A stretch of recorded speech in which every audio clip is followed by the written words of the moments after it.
नमस्कार, मैं अर्चना पटारे मौसम दर्पण में आपका स्वागत करती हूँ। चलिए जानते हैं किस राज्य में कैसा रहेगा मौसम। सोमवार की शाम दिल्ली के कुछ हिस्सों में तेज़ हवा के साथ हल्की बूंदबांदी हुई, जिससे लोगों को भीषण गर्मी से थोड़ी राहत मिली। वहीं भारत मौसम विज्ञान विभाग ने कहा कि आने वाले 2 से 3 दिनों में दिल्ली की स्थिति में कोई सुधार की उम्मीद नहीं है।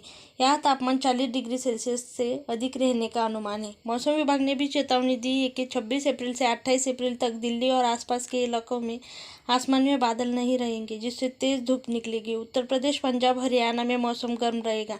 आईएमडी ने भी दिन में लू चलने की चेतावनी दी है और लोगों से सतर्क रहने को कहा है। गुरुवार तक तापमान 44 डिग्री सेल्सियस तक पहुंचने के लिए तैयार है।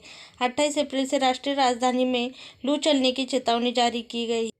एक और पश्चिमी विक्षोभ 28 अप्रैल से उत्तर पश्चिमी भारत को प्रभावित करने की संभावना है। यदि यह प्रभावी रहा तो गरज और बिजली के साथ हल्की बारिश हो सकती है। इस बीच आईएमडी ने भविष्यवाणी की है कि अगले 24 घंटों के दौरान असम, मेघालय और अरुणाचल प्रदेश में अलग अलग स्थानों पर हल्की से मध्यम बारिश होने की संभावना है।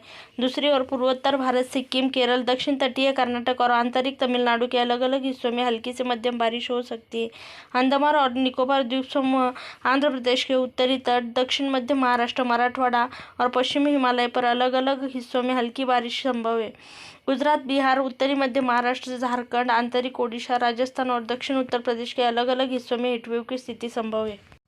वहीं उत्तराखंड में मौसम विभाग ने अगले 4 दिनों के लिए गर्मी का रेड अलर्ट जारी किया है। ज़्यादा तापमान के कारण राज्य में जंगलों में आग लगने की आशंका जताई गई है। मौसम केंद्र निदेशक ने कहा कि अधिकतम तापमान में 2 से 3 डिग्री सेल्सियस की वृद्धि हो सकती है, जिसकी वजह से यहाँ के जंगलों में आग लगने की आशंका जताई जा रही है।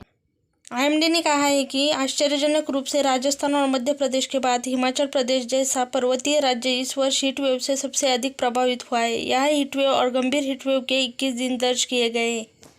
वहीं महाराष्ट्र की बात करें तो महाराष्ट्र राज्य में मार्च के बाद से तापमान रिकॉर्ड ऊंचाई पर पहुंच गया है, जिससे लोगों को कई तरह की परेशानी का सामना करना पड़ रहा है।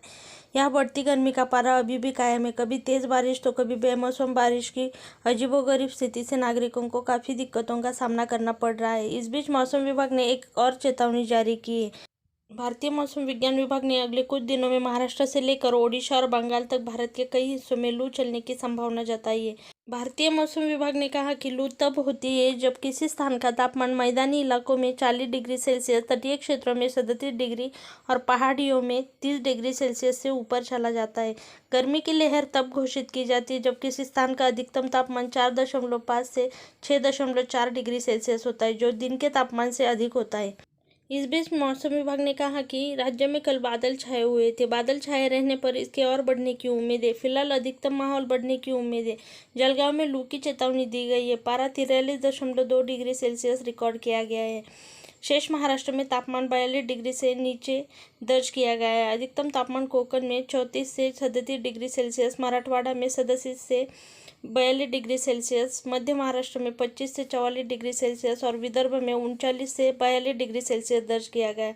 हर साल की तरह इस साल भी कुछ राज्यों में बेमौसम बारिश हुई। हालांकि यह बेमौसम बारिश, जिसे प्री मानसून बारिश भी कहा जाता है, इस साल सामान्य से कम रही। इसलिए जिन राज्यों में इस साल कम प्री मानसून बारिश हुई वहाँ अधिक मानसून बारिश होगी, ऐसा भी मौसम विभाग ने कहा है। मौसम विभाग और निजी मौसम संगठन स्काईमेट के मुताबिक गुजरात को छोड़कर सभी राज्यों में इस साल मानसून की बारिश सामान्य या अच्छी हो सकती है। साथ ही जिन क्षेत्रों में प्री मानसून वर्षा कम होती है वहाँ अच्छी वर्षा का कोई वैज्ञानिक आधार नहीं है, लेकिन इस बार ऐसा होगा और यह महज इत्तेफाक होगा। खबर में फिलहाल इतना ही। इसी के साथ देखते रहे मौसम दर्पण। चैनल को सब्सक्राइब कीजिए, बेल आइकॉन दबाइए। वीडियो पसंद आया तो लाइक कीजिए और शेयर कीजिए।